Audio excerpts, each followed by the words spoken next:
Hello, everyone, and welcome to Gay Men Going Deeper, a podcast series by the Gay Men's Brotherhood, where we talk about mental health, sexuality, and personal development.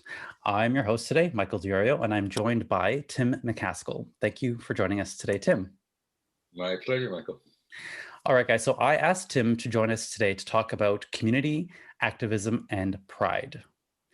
Tim is a longtime writer, activist, and educator. He's been involved with a long list of organizations that advocate for race, class, and sexual rights. Tim self-identifies as a political dinosaur. Is that what it was, Tim?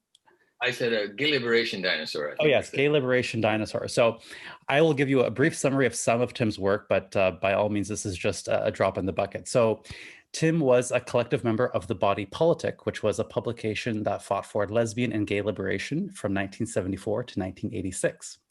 He was the chair of the Public Action Committee, which fought back against police raids in the gay baths in the 1980s.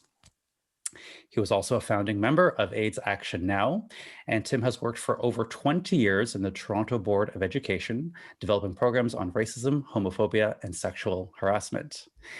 In 1996, Tim received the City of Toronto Award of Merit for his human rights work. And of course, he's also published 2 books, his most recent being Queer Progress from Homophobia to Homo Nationalism. So as I said, this is just a selection of Tim's work. I definitely recommend you Google him when this podcast is over. So Tim, thank you again for joining us. Pleasure. So guys, by the time this podcast is released in a few weeks, we will be on the eve of Pride Month celebrations. Now, I know from my own queer history that many Pride celebrations were born out of a need to express ourselves as a community. And a lot of times these celebrations came to be as a way to fight for our rights and show solidarity in the face of adversity. So my first Pride was in Toronto in 2006, and I remember being new to the city, coming from the suburbs, and being completely awestruck by the sheer magnitude of celebration, love, and of course, liberation. Now, this was probably also the first time that it dawned on me that the queer community by itself is actually a very large political and economic force.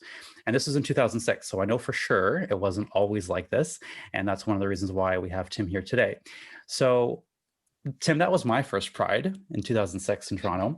I'm very curious to know, and I'm sure the listeners and viewers are curious to know, if you care to share, what was your first Pride and what was it like? What was the mood? What was the atmosphere?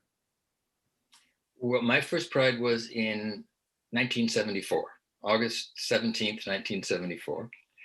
And maybe I should do a little bit of backstory about how I ended up at that Pride. I grew up in Beaverton, Ontario, very small town, about 1,000 people at the time, in the 50s and the 60s. And so like not a lot of role models, not a lot of gay stuff going on. We are still very much the sin that dare not speak its name kind of world, right? So, there was one really effeminate kid in my school who was a sissy in public school and graduated to queer in secondary school and high school. And he was like harassed and teased and beaten up. And it was like, like you knew you did not want to be in that camp, whatever that was. So then I went to university and fell in love with a guy, and trauma drama, because I don't know how to deal with this shit, right? I decided that it was just him that I was in love with, but I couldn't really be gay, right? Because I don't know, because. And I actually followed him to South America and spent a couple of years there and came back in the spring of 74. He was straight, right? He wasn't going to work out. Like anybody in their right mind would have known it was a disaster. But I didn't, right? You're besotted. Anyway, so in the spring of 74, I come back to Toronto and I think I guess I've got to come out, or I don't know what I have to do, but this is all happening in my head, right? Like I don't get to talk to anybody in the whole, in the whole world about it. So I was terrified of bar. I didn't know how to operate in a bar.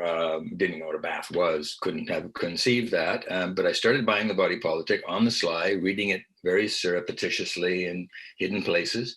and there was a ad for Gay Pride, August 17th. And I thought, well, you know, we're in the 60s and 70s, right? So the anti-war movement, I've been in lots of demonstrations. I know how to deal with a march, right? A bar is freaky, but a march, I can handle myself. And so off I go to Allen Gardens, hid behind the bushes for a while. There were about maybe 50 people, right?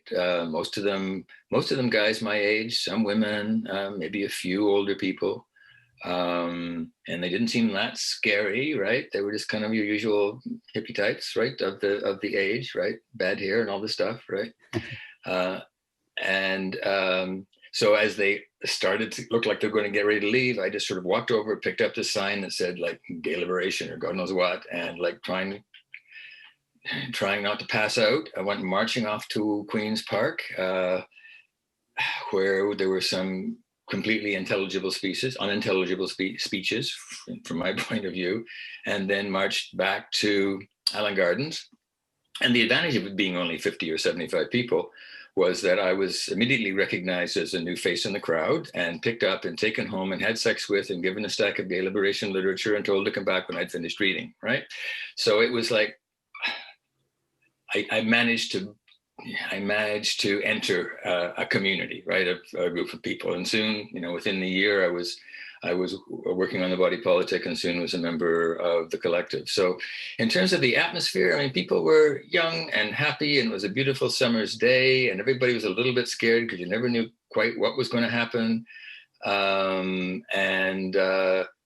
the other hand, this was like being in the streets was a real big thing, because most of the world was deeply, deeply in the closet because it was really dangerous not to be. And so there was this kind of exuberance as well.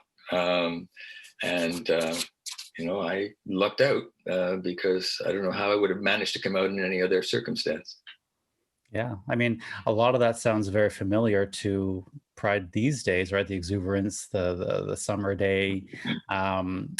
Now, I would say that it sounds like Pride then definitely had a lot more of a political meaning to it.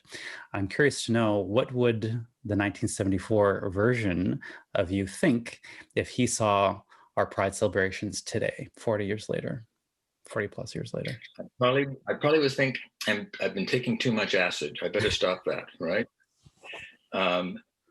I don't know how I could make sense of my 1974 version. I could barely make sense of the 50, 75 people who were there in 1974. And to see something like Pride today, I think it would have been kind of completely overwhelming, as it is for a lot of people, I think, who come down for the first time, who are like trying to come out of the closet. And the difference would be that we were small enough, whereas I could be, you know, recruited right then and there on the spot. But you know, I think if people come down to Pride today and they're trying to find a way out of the closet, you're lost in this crowd, right? I mean, you're not likely going to be able to make a connection with anybody, right, or anything. Now, it may be different for particular groups. I remember when we were working with Queers Against Israeli Apartheid, and being in the parade, we would have kind of young queer Arab guys come up and say, like, wow, I've never, you know, like, they could relate to on a political level that they'd never seen before, and like, we're very, very interested and like want to know more about the group and signed up and get involved. And so that kind of thing is involved. I think it's probably the same thing is true of Black Lives Matter. Like, when you make that kind of a splash in the stand, you let people know where they can go. But I think generally, unless you're part of you've got that kind of other aspect to your identity, Pride can be pretty overwhelming these days. Yeah, I find that a lot of the criticism that I've heard of Pride is that I guess what people see in the media is this kind of, whitewashed, youth-obsessed party image. Pride is just about the parties, but, it's true that if you look deeper, there is a lot of events that are there that still are very politically active and are very important. And it is sort of where this was born from, right? Yeah. And it produces a splash. I mean, I lived in a world where I didn't know that such a thing as a homosexual existed. And I remember I was in high school when they were debating changing the law in '68 or so. And this hour has 7 days. It was a kind of a edgy news program that came on late at night on Sunday night. They actually had a homosexual to talk about this stuff. And that homosexual was backlit, so you couldn't see a face, and the voice was distorted, right? And that was the only image I'd ever seen of these strange creatures, right? And so today, when Pride is, so normative in a certain way, and so mainstream, I think that probably does give people at least an idea that you're not the only one, and that this is something you could actually be.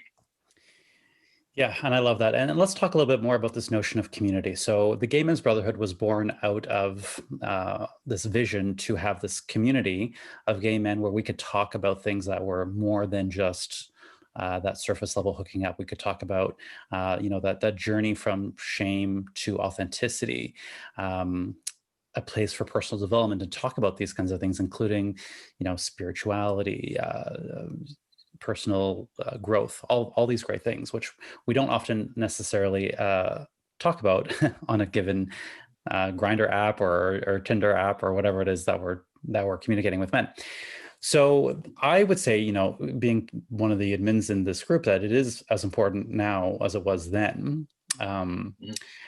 When I look back, I look at history. I mean, I read Cleve Jones's autobiography, which was, very I think very well written, but I get that this coming together really came out of adversity and challenge. So, after the raids in Toronto, during and after the AIDS crisis.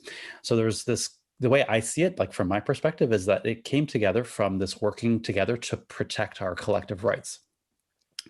Then today, in my experience, my lived experience, what I see is a lot of a fractured community. There's a lot of us that are infighting. We see a lot of differences instead of the similarities. Like, it's hard for people to work together. There's a lot of those dissident voices.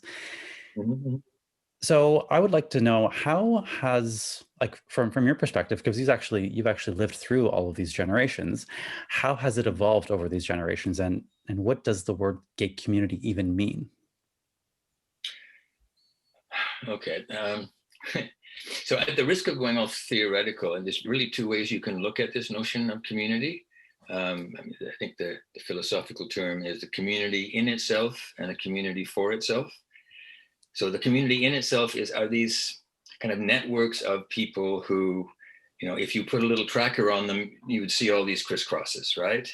They would be connecting in particular ways, whether it's hooking up or whether it's going to the same restaurants or going to the same social services or whatever, right? So you can see this web of connections which produces a community, but that's not one that's necessarily conscious of itself, right? Or one that even produces strong identities. And then there's this community, the notion of community for itself, where that community does become actually conscious, that people who are part of those networks begin to recognize that part of them as something important to their identity and who they are, and even can then decide that they want to develop some sort of political approach to change the things they don't like about the way they're being treated, right? The community that I came out to in 74 was also pretty fractious, right? Remember, 74, there wasn't a lot of repression. I mean, yeah, you had to be careful of the police, because they would take you down to Sherry Beach and beat the shit out of you at night and things like that. And you had to take care of, like, Yonge Street when the bars closed, because then the queer bashes would come out. But it wasn't like it happened in the 80s, where things started happening really thick and fast. So in those early days, there was a big division between men and women, right? The women were mostly into the feminist movement of some sort. They were interested in women's issues in a way, and the men tended to be more interested in sexuality issues. And, so lots of fights there. There were divisions between this kind of small group of activists around the body politic and the Gay Alliance Towards Equality and the other political groups, and this new class of gay entrepreneurs that was beginning to develop places along Church Street, right? Because the old bars had been on Yonge, straight owned.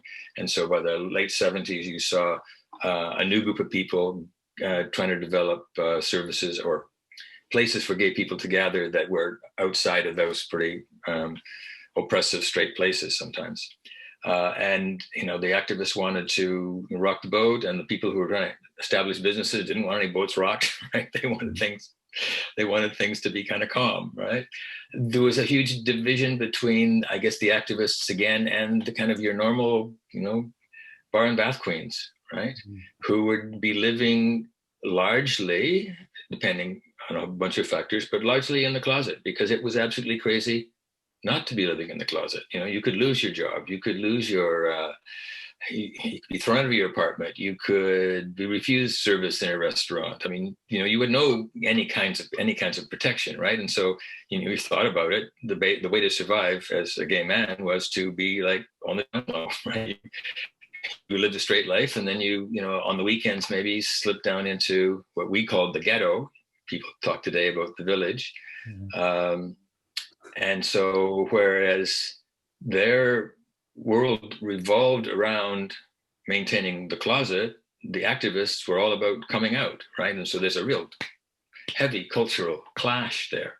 Yeah. And then I suppose there's all sorts of other kind of divisions as well, your own race. But in 1970, if you look at demographics, Toronto was 95% white, right? It's 150 years of explicitly racist immigration policy does that to your demographics. And so, whereas there certainly were BIPOC people around in the community, they were very, very, very few. And so they might have experienced alienation and division. Nobody else hardly noticed, right? Because there wasn't the kind of a critical mass for them to say, like, what the fuck's going on here, right?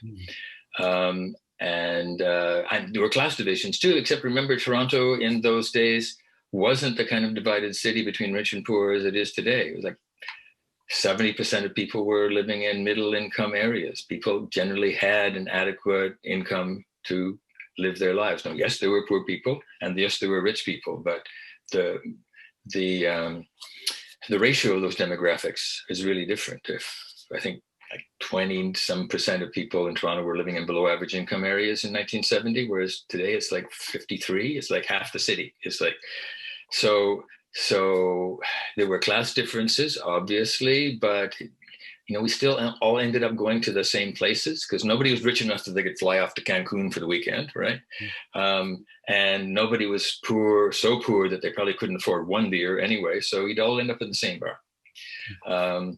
So that was a kind of a fractious community. And it wasn't until the bath raids, it wasn't until the 80s when really the shit started hitting the fan, where they had noticed us now, and now they were out to kind of crush us, that people suddenly had something very real that they shared, right? No matter which of those groups that you were in, right? If you were, like when the bath raids happened in that night when 3,000 people the following night came out to the streets, we activists were astounded because we'd always been kind of snobby about these people not being out enough and yada, yada, yada, right?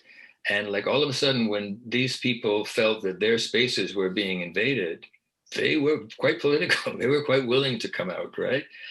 And they realized like somebody had to organize these damn demonstrations, and who knew how to do that except for the activists. Right. And the entrepreneurs who before had been hanging back thought like, we're going to lose our businesses, right? Because they're hitting in the baths. They're also putting pressure on the bars. Like we're going to be forced out of business. We're all in the same boat here. And so everybody started working together for that period. And then AIDS came at the end of that, right? 83 before the shit really started hitting the fan here in Toronto around AIDS. And once again, that was something that was affecting everybody, right?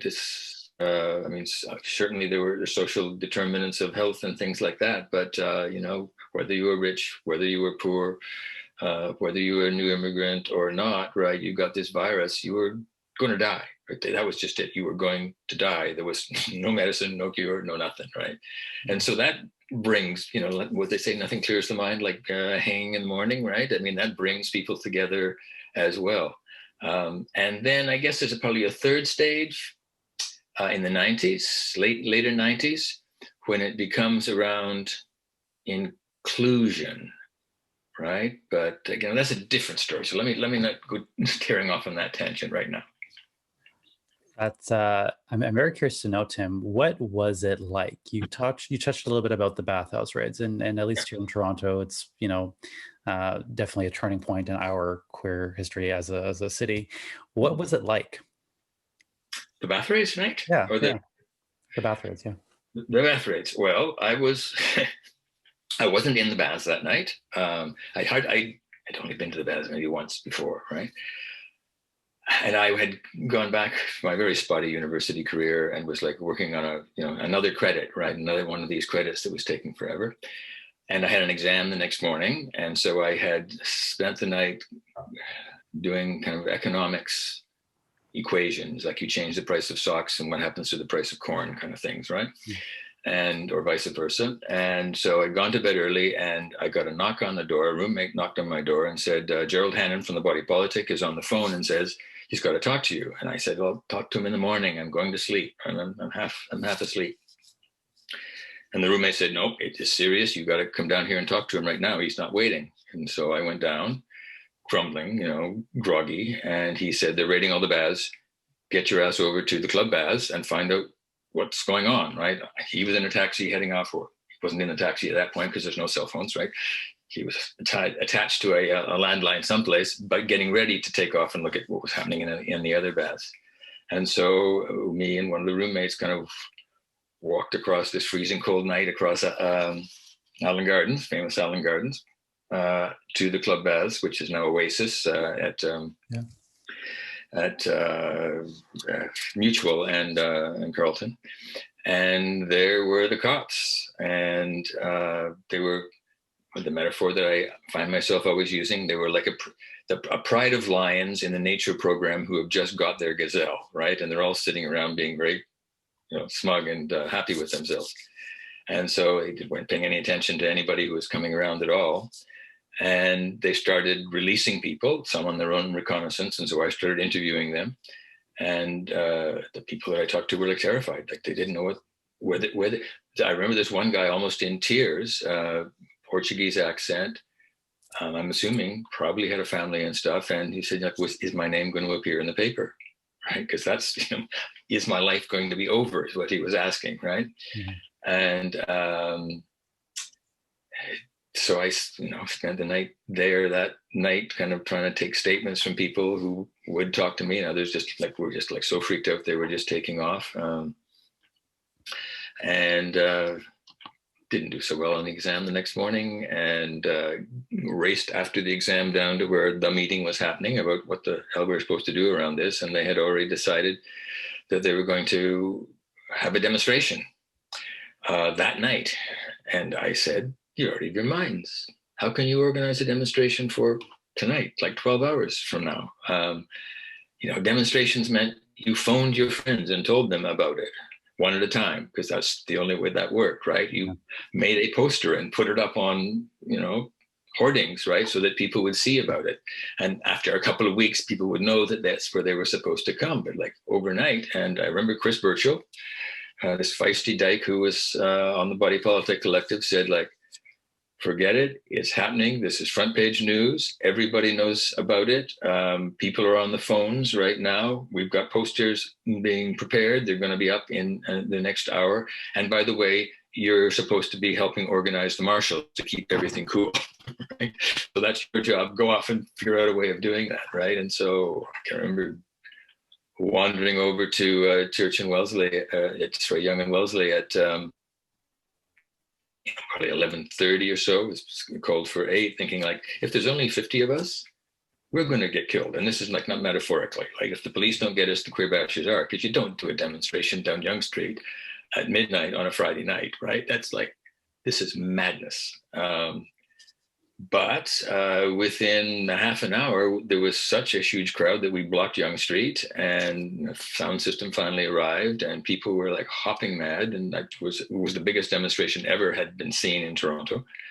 And we just took that street and marched down to 52 Division and almost, had a standoff with the cops trying to guard they were shoulder to shoulder trying to guard the precinct, which they were sure that we were going to burn down. And then we went off and almost burned down Queen's Park, and the riot went on, probably till 3 or 4 that morning. So it was a very invigorating moment. I can't even imagine what that would be like. But it speaks to, again, this bond that is formed. What it seems to me like, there's this bond that is formed when we have a struggle. We have a collective struggle, and during that, it forms a bond. So when that struggle disappears, so when you've done the work years over years, and that doesn't happen as much anymore, how do you maintain that bond? So we talked earlier about that fractious community. It was then, right, as you said, just as it is now. What would you say can take a fractured community and bring it together in a way that isn't necessarily coming from adversity, or is that the only way? Well, I think that there are things that you can do. There used to be dozens and dozens of all volunteer-driven organizations in the city, right, around a whole range of issues, whether it was, hiking or knitting or, like politics or whatever, and they would bring people together. If you look at what's going on today, there are a handful of aid service organizations and some other social services, but maybe like 1 or 2 kind of community-driven groups, like volunteer groups where people just get together and do shit, right? Not very many at all. So I think that those kinds, like building those kinds of organizations, like the one that you're building here, kind of an online thing, help shift that community from one in itself, just a blind network, to one that is for itself, one that recognizes itself and kind of understands itself as a community, and one where people will watch each other's backs, and where there's a kind of a community ethos, right? Like, I remember, like, in the early days, people could be like really, really bitchy, bitchy queens, right, to each other, right? But nobody would ever out anybody. That would be monstrous, right? To expose somebody else in this group to a very hostile outside world. No, you did not do that. You trash talked all sorts of people, but like betraying somebody was like beyond the pale. Nobody would do that. And if anybody did that, then they were seriously shunned, right? They could, because they couldn't be trusted, right? They could do it to you next, right? And so you needed this kind of solidarity in order to survive. So there's that kind of ongoing work, I think, that can lay a foundation, just like the kind of work that had been done in the 70s laid the foundation for the response in the 80s. If we hadn't done that, struggling against the stream for all that decade, there wouldn't have been anything in place to respond to the police attacks. There would have been like police raids that had happened for years that, people just pled guilty and like hoped that it would go away. And so I think the kind of work that you're doing is important for that. In terms of like general large community mobilization, I do think that comes from adversity. And I think it's naive to believe that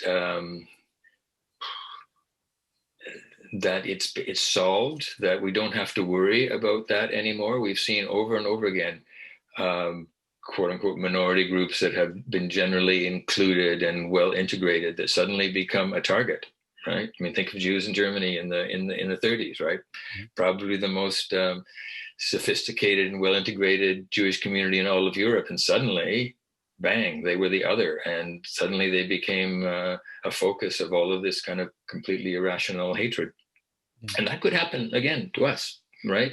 And if we don't have something in place to respond, we could be in really, really deep shit.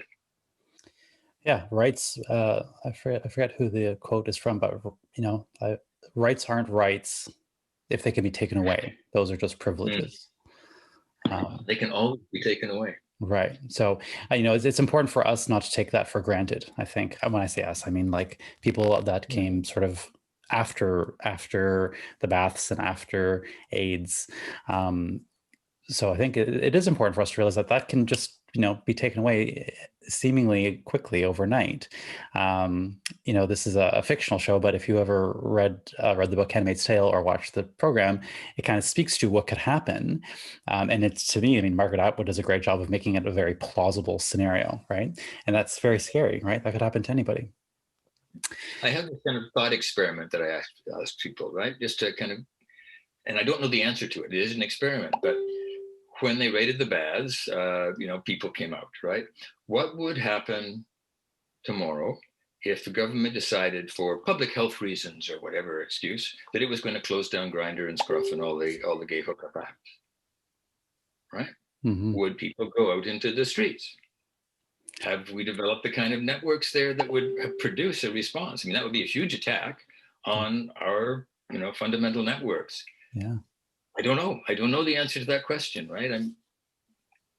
That is a good question. And, I've never thought of it that way, but I mean, it could happen. I mean, I've been in countries where you can't even use Grindr. You have to use a VPN to get it at. So I was in Indonesia. You couldn't use that. So you had to find other ways to hook up, to talk, to communicate. Yeah. And we know that in things get into a crisis, regimes, the first thing they do is close down social media. Yeah. Right? Whether it's Facebook or, Messenger or, whatever, right? That gets closed down. And so if they decided that gay men were like somehow a dangerous threat, right, or a political party got elected, right, that decided that, then they could pull a plug.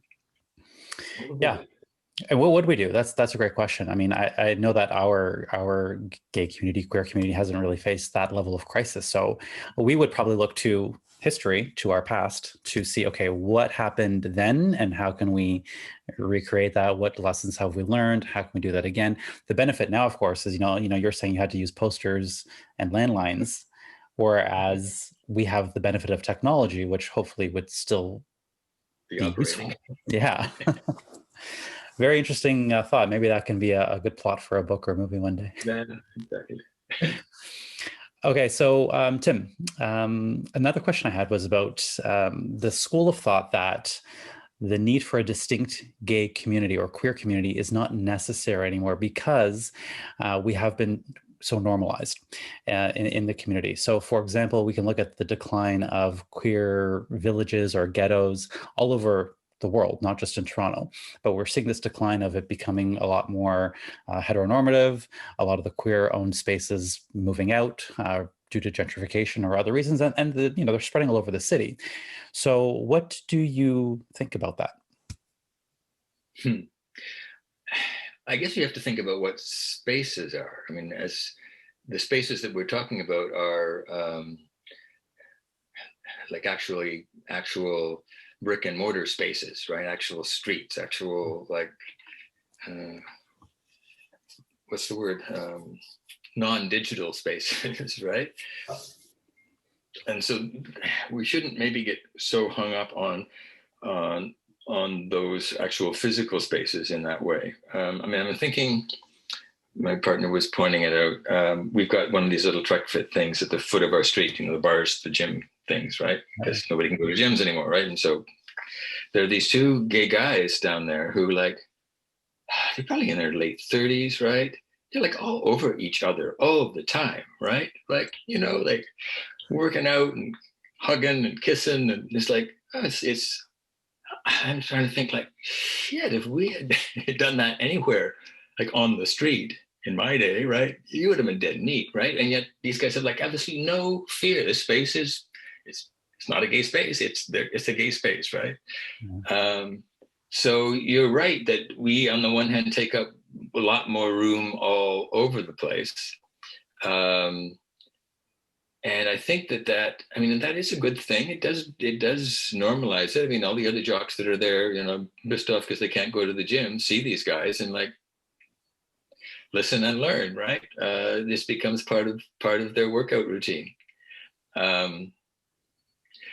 Once again, though, like, what happens if there's a crisis, right?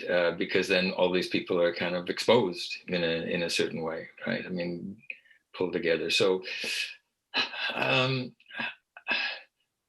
think it's important for us to make our spaces, as an old dinosaur, I still like analog spaces, right? Like real spaces in real time. And I don't use the apps, but the baths are really great, right? That's where you go and you can meet all sorts of people and have really interesting conversations, usually after you've had sex, right? Because then they're more, they're more relaxed.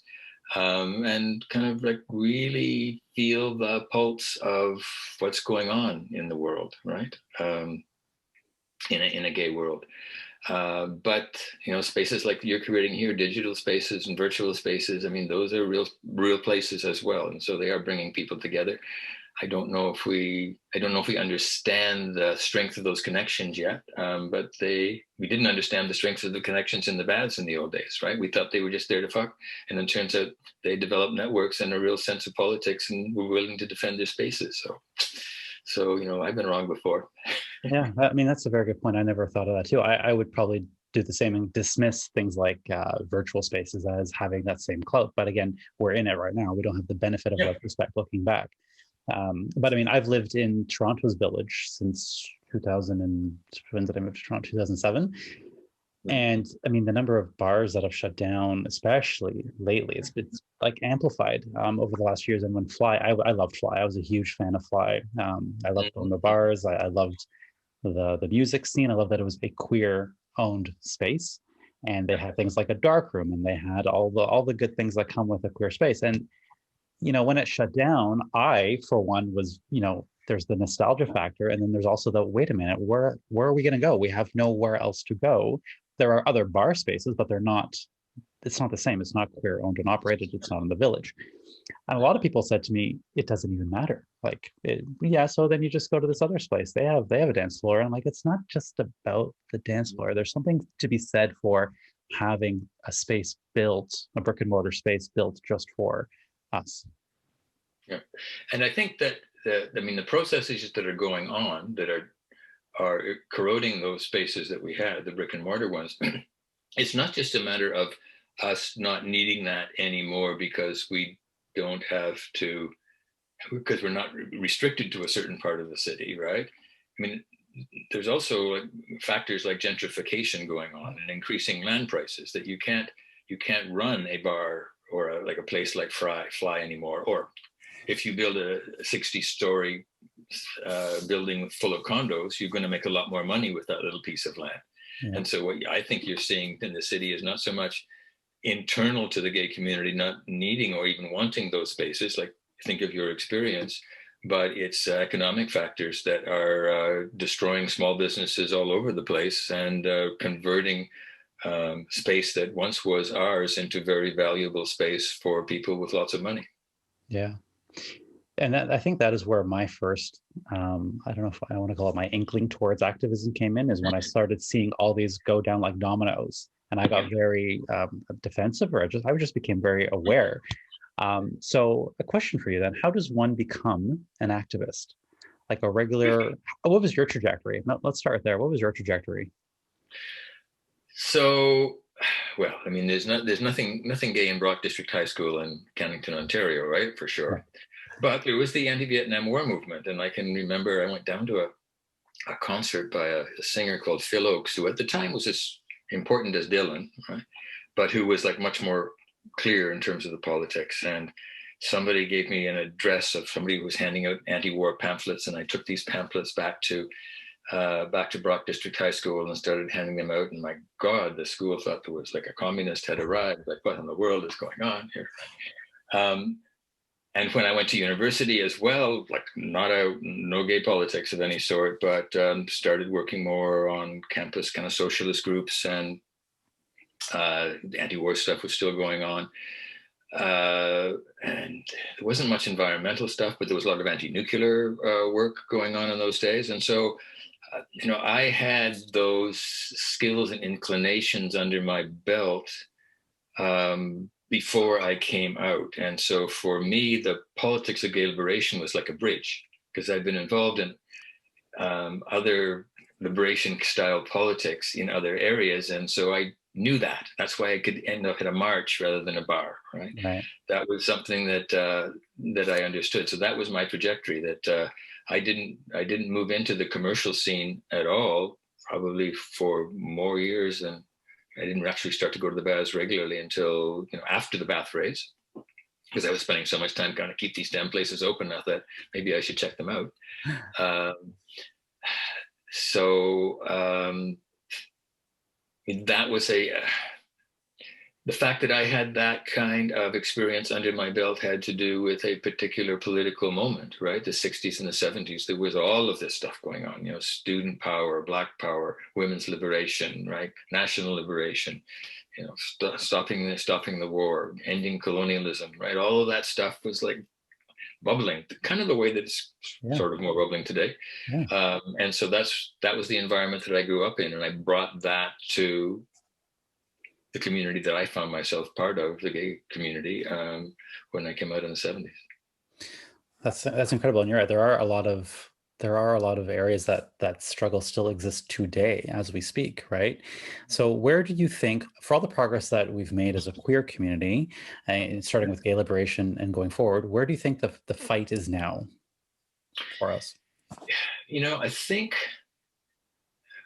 that, if we really wanted to, I don't want to say like get back to old time religion stuff, back to gay liberation, but the notion around gay liberation was that we were going to transform society, not just be included in it, right? Mm-hmm. Not just have the acceptable ones of us be included in it. Yeah. So that we can have our own TV programs and be a TV star, we can be our own politician, right? Yeah.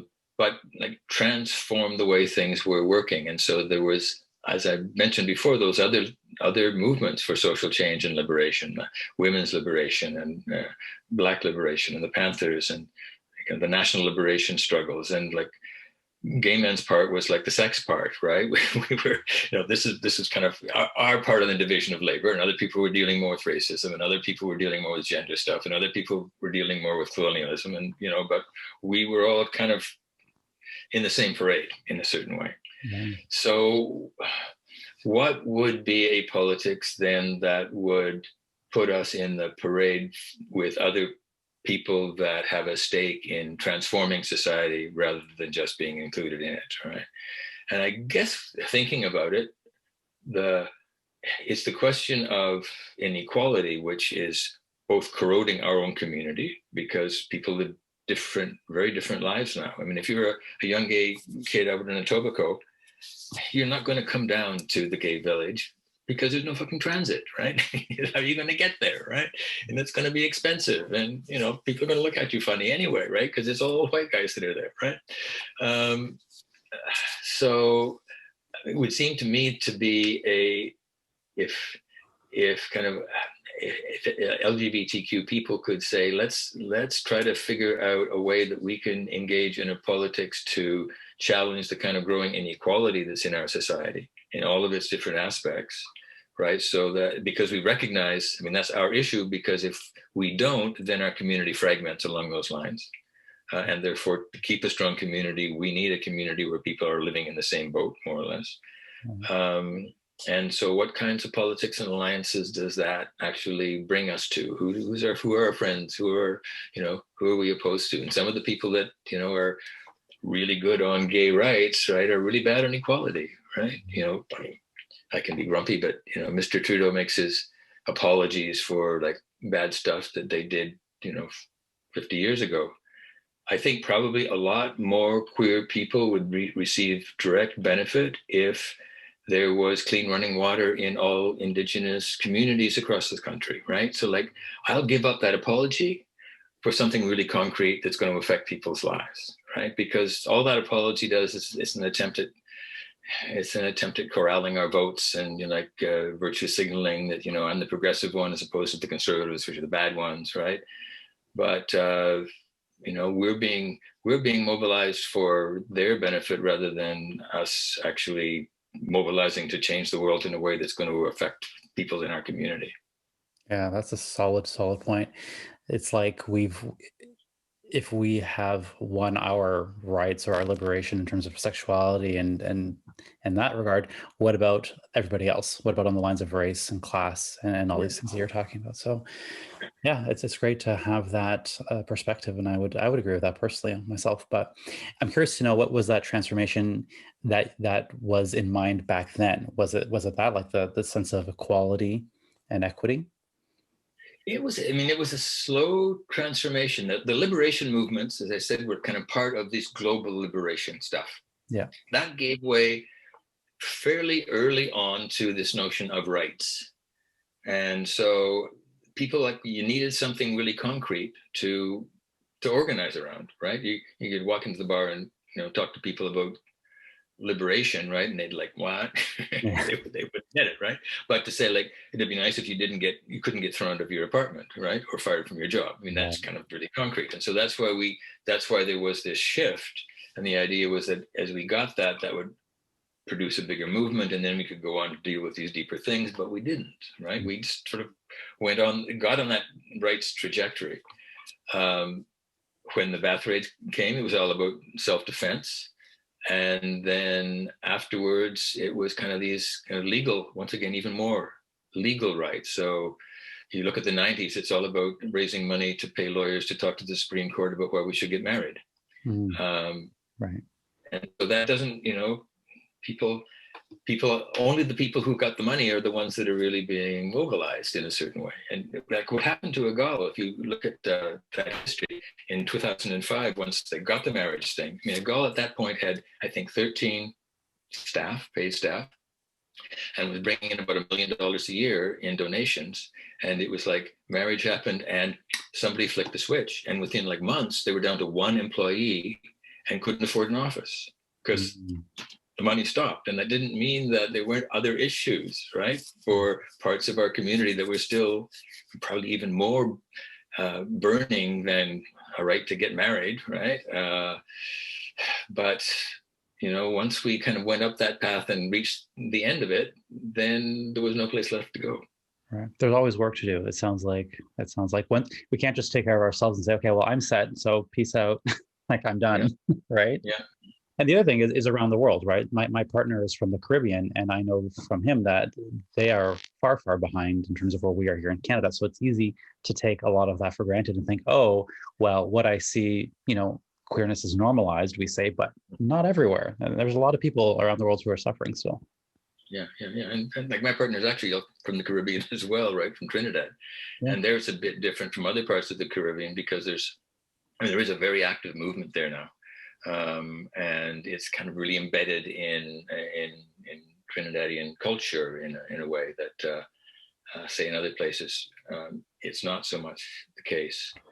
So yeah, there's all sorts of stuff coming around the world, and then we get into like a whole other level of difficulty. Is like, what do we here do to actually assist what's going on there without becoming kind of colonial about it, without us kind of imposing our models of how things should be, what the process should look like, and that's a really, really difficult one because the response to all of this stuff. I don't know if you wouldn't remember the murder music campaign and murder music. It was about particular kinds of reggae coming out of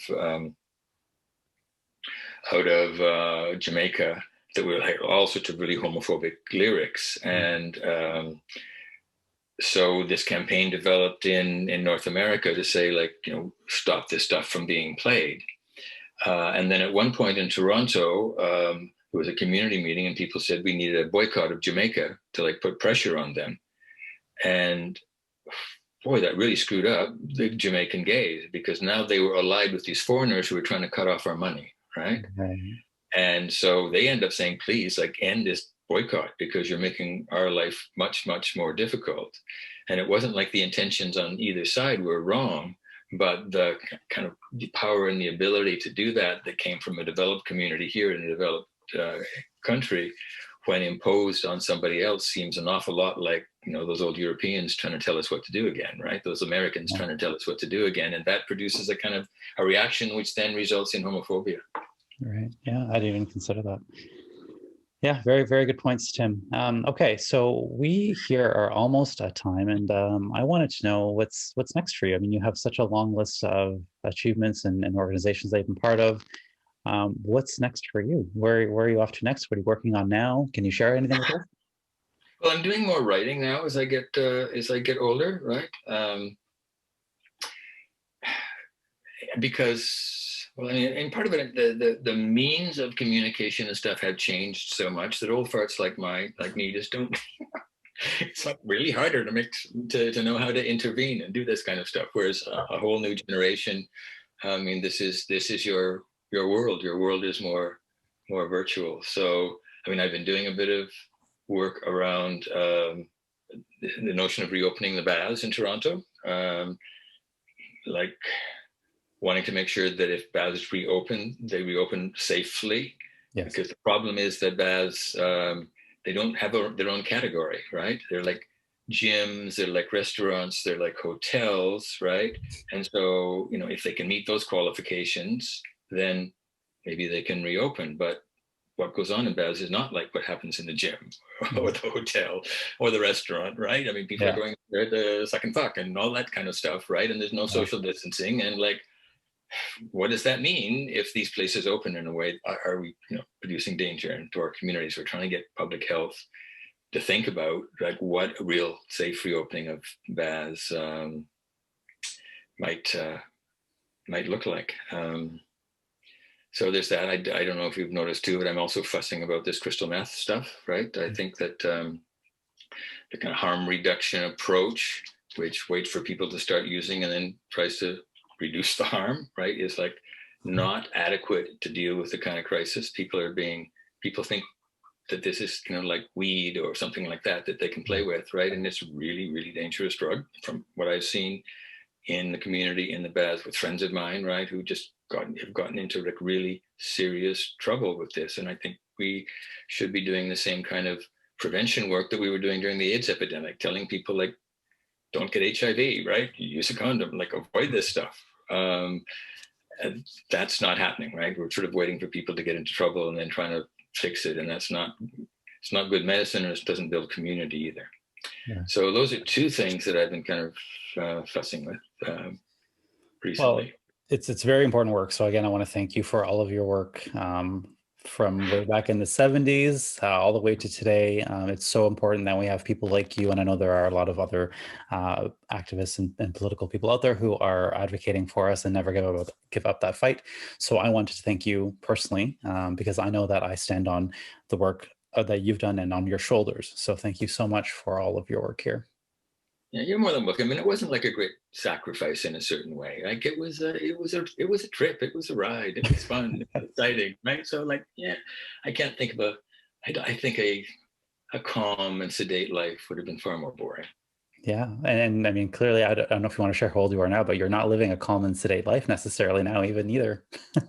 I am 70 years old, and I'm wondering, Jesus, if I go back to the baths, like when they finally do reopen, will I have any traction? I mean, interestingly, you know, I found when I was in my 50s, it was going downhill, like, okay, I'm getting close to my best before date kind of stuff. And then when I hit 60, suddenly I was a daddy, right? And all of a sudden I was in demand again. So I don't know how long that lasts, but I'm going to milk it as long as I can.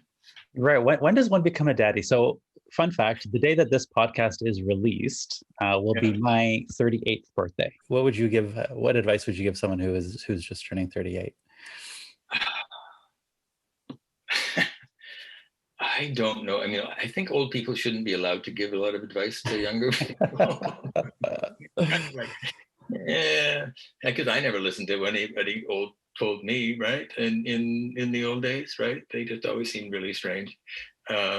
So I guess just live your life to the fullest. Be bold, take risks, and recognize that nobody's just one thing. We're living in a world that is really fucked up, and it is important for people as gay people to be part of that change and not part of the establishment just because it has managed to include us now and give us a few figures that seem to let people think that we've arrived, because a lot of us still are at the back of the bus.